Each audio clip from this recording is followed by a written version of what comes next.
Doutor Calil, como vai o senhor, doutor? Tudo bem, graças a Deus. E você? Eu vou bem, vou levando. Não sei até quando, mas vou levando. Hoje em dia você tem que fazer checklist que nem avião. Quando o avião vai decolar, como é que tá a turbina? Como é que tá não sei o quê? Eu, todo dia, quando eu acordo, eu faço um checklist aqui para ver se eu tô legal. Mas respondendo ao senhor, segundo o último checklist, eu tô legal. Doutor, o doutor Boulos acabou de falar agora que essa discussão sobre data de vacina, eu vou reproduzir o que ele falou, não tudo, claro, mas uma pergunta que eu fiz a ele. Porque ele disse que não tem vacina para discutir. Só tem a da Pfizer e BioNTech, não tem vacina para discutir. Vamos ouvir o doutor Boulos falando. Doutor Boulos, significa que quando o governador Dória marca a vacinação para dia 25 de janeiro, ele também está errado? Se não tem vacina ainda? Não tem. Vamos supor, ele está apostando que os estudos terminem mais cedo. Nós não sabemos isso. Como não dá para saber que os estudos são duplo cego, ninguém está sabendo como que está. A gente sabe que não está tão longe, porque já faz tempo, mas depende da eficácia da vacina para ser mais adulto. Nesse momento, nós não temos ainda a convicção que essa vacina estará pronta tão rápido para a gente poder começar dia 25 de janeiro. Precisa ter a vacina para depois a gente discutir com a Anvisa o tempo que vai demorar. Mas nós não temos a vacina ainda. Então, claramente, o governador nenhuma nem outra, uma tentativa otimista que ela possa usar. Né? Nenhuma, nem a do governo de São Paulo, como estão querendo dizer, e nem a do governo federal, a de Oxford. Senão os ingleses aplicavam a de Oxford e não a Pfizer e BioNTech. Se eles têm lá... Não está pronta, a vacina não está pronta. Bom, doutor Calil, isso disse o doutor Boulos, ele que é do comitê do coronavírus em São Paulo, e disse mais, disse que avisou um mês o governador que os casos estavam crescendo aqui em São Paulo. Há um mês atrás o comitê avisou o governador que medidas precisavam ser tomadas e que nenhuma medida foi tomada. Ele avisou um mês atrás, mais ou menos na época que eu entrevistei o governador. Enfim, o doutor Boulos está certo quando ele diz que essa discussão de datas, tanto do Dória marcar para o dia 25, como do Pazuello estabelecer 61 dias, os dois não estão corretos, porque não há ainda a fase 3 das vacinas apresentadas ao órgão regulador no Brasil? O doutor Boulos, por sinal, sempre foi meu colega na Faculdade de Medicina, até pouco tempo ele se aposentou, ele está absolutamente correto, e ele acho que ele fez os avisos corretos ao governador. Existe uma ansiedade muito grande de marcar uma data, quando a gente não pode marcar uma data, a gente não sabe qual é que vai ser o número de casos de Covid que vai acontecer entre os voluntários da vacina Coronavac, para que possa ser feita a avaliação pelo comitê independente, para ver se realmente a vacina funciona, com que eficácia, e se funciona também nos idosos, o que era preferível a gente saber, e para que que tenha todos os dados para mandar para a Anvisa. A Anvisa tem dito que ainda não recebeu nada da Coronavac. Eu não sei quem é que tem razão ou não, mas a Anvisa pode receber já os dados com antecedência para ir analisando, mas nós não temos vacina. A Oxford também não tem vacina porque deu uma série de pequenos problemas o estudo foi interrompido, depois eles fizeram um anúncio em que houve um erro na condução do estudo na Inglaterra, o que vai sem dúvida atrasar a sua aprovação. Então, das duas vacinas que nós apostamos, nós ainda não temos nenhuma, né? Nenhuma. A única que foi aprovada mundialmente, que foi a primeira que foi aprovada na Inglaterra, é a Pfizer. A Moderna vai ser aprovada logo, logo, porque elas têm os dados e já foram revistos pelo comitê independente. Então, são essas que a gente tem por enquanto. Então, marcar datas é difícil. Agora, ter um planejamento de como é que nós vamos trabalhar quando tivermos a vacina é super importante. Agora, sem a vacina segura ou as vacinas seguras, não é? Esperando ainda os resultados da Coronavac ou de Oxford ou a vacina da Rússia, as duas a gente já tem acordo da Coronavac e da vacina de Oxford, mas sem as vacinas seguras e com o número de casos aumentando no Brasil, qual é o fim da história ou o começo do fim da história, daqui para frente? Certo. Veja, Datena, nós estamos tendo um aumento do número de casos porque as pessoas partiram do pressuposto que, como estava caindo, o problema está resolvido, que foi um erro. Você mesmo sabe a quantidade de festinha que as pessoas já estão fazendo, de fim de ano, de casamento, de aniversário. As pessoas não estão enchendo bares e restaurantes, não estão usando máscara, etc. Então, aumentou o número de casos. E, infelizmente, acho que vai aumentar muito mais ainda agora no fim de ano, Natal e Ano Novo, né? Que era a minha previsão que o aumento de casos fosse Natal e Ano Novo. Isso aí foi antes, até desde o feriado dos finados. Então, mesmo que se a gente vai não ter tem uma somatória, vacina segura, então, dos casos já aumentados e mais as festas de fim de ano. Né? Janeiro deve ser um horror, então. Eu acho que janeiro pode ser um horror, sim. E eu acho que carnaval, outro horror, porque apesar das festas oficiais estarem suspensas, eu acho difícil que os brasileiros não tenham algum tipo de manifestação, o que é lamentável.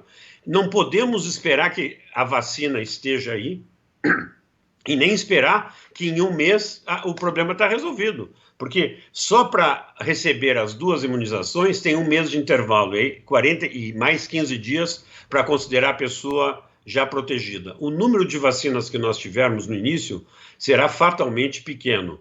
Nós vamos provavelmente vacinar os grupos de riscos mais expostos. Então, o problema não resolveu e a vacina, nós precisamos de uma vacina segura. Imagina, Datena, a gente vacinar milhões de pessoas e depois ter um problema sério de saúde pública. Então, a gente tem que ter a tranquilidade de esperar os resultados para que a gente possa contar com a vacina. Todo mundo quer a vacina. E é muito ruim perguntar aí para os médicos e para os cientistas, eles dizerem, não está pronta ainda, não está pronta. Parece que a gente está querendo segurar. Não, tem que ter alguma coisa. E eu acho que marcar uma data de 25 de janeiro, como havia sido marcado já 15 de dezembro, como já havia sido marcado antes em outubro, é só levantar digamos, uma esperança para a população de coisas que a gente ainda não tem. Não, em provocar já briga entre estados. O Caiado entrou bravo aqui, porque dizendo que tem prefeito de Goiás que vem para cá. Ele falou, então por que tem governador aqui?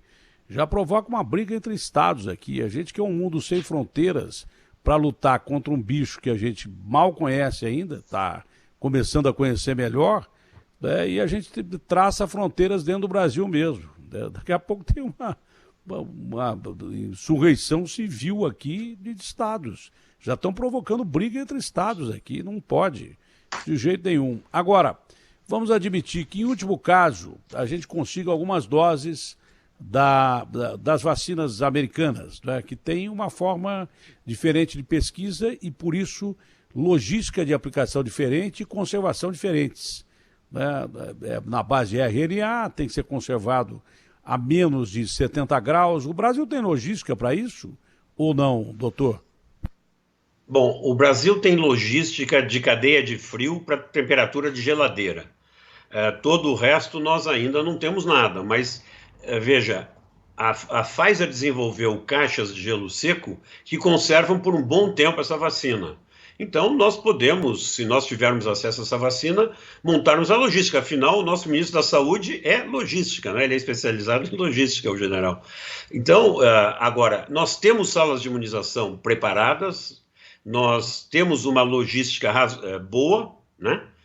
Agora, não temos para esse frio. Então, tem que pensar como é que a gente resolve frio, mas temos que ter as vacinas igualmente, né?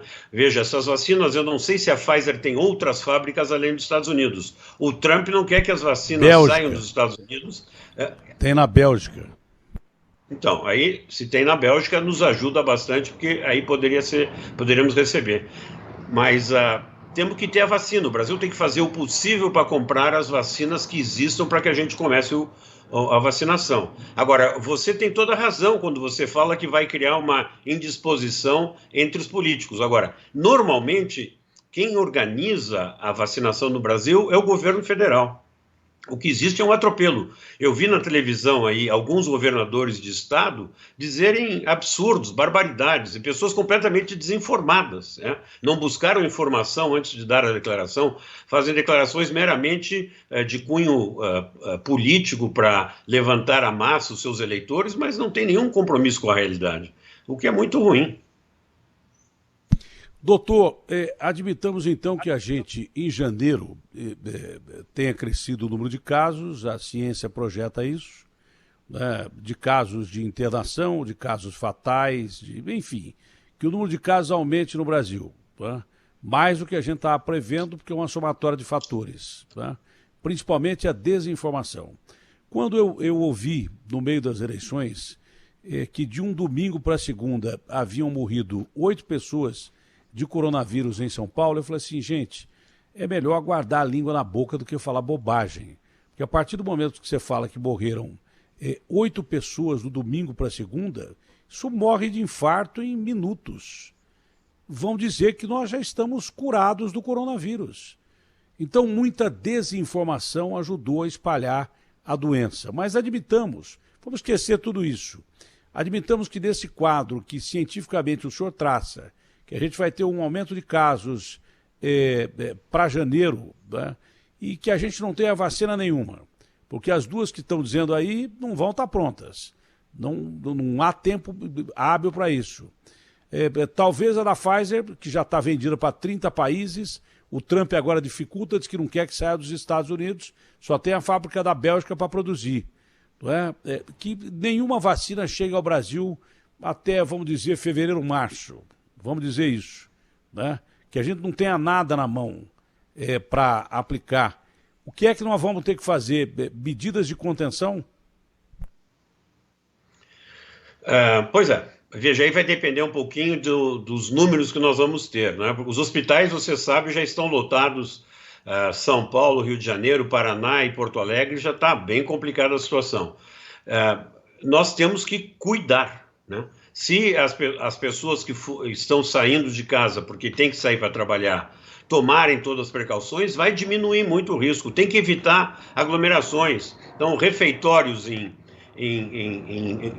nessas diferentes empresas, a coisa é difícil. Tem que ver como é que vai usar o refeitório. Quer dizer, nós temos que voltar a usar a inteligência para evitar as aglomerações. É o principal que a gente tem que fazer. Então, festas é fundamental. No Brasil nós temos uma dificuldade muito grande, nós não conseguimos ver um amigo sem ter que se tocar, né? A gente não tem o hábito asiático de tem que se tocar, é soquinho, é cotovelo, então não tem que se tocar, quer dizer, tem que ficar afastado 1,5 m, 2 metros com todo mundo. É isso que tem que ser feito, não tem outra coisa que a gente possa fazer, e as pessoas têm que ter uma responsabilidade cívica, que se elas têm sintomas, elas têm que ficar isoladas até elucidar se é Covid ou não é Covid. Então nós precisamos da nossa população, nós temos que trabalhar junto contra essa doença. As pessoas, nós temos, quer dizer, eu sei que a imprensa está fazendo o seu papel, nós cientistas também, para que a gente informe sempre. E eu sempre digo, não sigam só a informação política. É claro que o microfone político é muito maior do que dos cientistas e dos médicos, né? Porque quando eles falam, sempre tem muita gente para repercutir o que falam, mas às vezes a gente tem que ver qual é o interesse que está por trás, né? Quer dizer, se houve 8 casos, claro que não houve 8 casos, a gente sabia que depois das eleições os números iam aparecer de uma forma mais evidente. E essa manipulação é ruim para a população. Eu não quero dar uma de Ogrinche aqui, nem chutar a árvore de Natal e cortar o barato de ninguém. Mas eu já estou ouvindo há muito tempo, eu leio muitos sites da Europa e leio principalmente o New York Times dos Estados Unidos, porque eu tenho insônia, então não tenho o que fazer de madrugada, fico lendo, né? A mulher dorme, eu leio.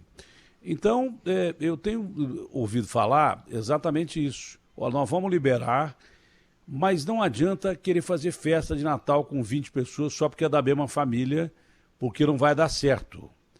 E quando a gente fala isso no Brasil, é a mesma coisa que o Carnaval. Acho que no mundo inteiro mesmo. Você cortar o barato das pessoas no Natal não é legal, mas parece que a recomendação é essa, de 6 pessoas, até 6 pessoas, acho que já está legal. É isso mesmo, doutor, ou eu estou passando uma informação errada? Não, a recomendação é 6 pessoas. Agora você vê que isso é um número um pouquinho arbitrário. Na verdade, a gente teria que fazer qualquer atividade, de preferência em lugar muito arejado, distanciamento entre as pessoas, se possível, enquanto estiverem conversando, usar máscara. Eu sei que isso é difícil, mas se for possível usar a máscara. E as pessoas têm uma tendência a dizer, não, mas esses são meus amigos, eles não vão me transmitir a doença. Isso não é uma questão de um ato bélico das pessoas transmitir a doença. As pessoas não sabem e transmitem a doença. As pessoas têm que entender isso, que parente ou amigo também pode transmitir. Pode ser que ele não saiba que ele esteja com a doença. Mas nós temos que evitar. 6 pessoas é um número razoável porque você consegue, numa sala, digamos, de um tamanho normal, você consegue manter distanciamento e por isso esse número. E também porque você diminui a chance de em 6 pessoas uma estar infectada. Se você junta para 20, já é maior. Se tem 100, pior ainda, né?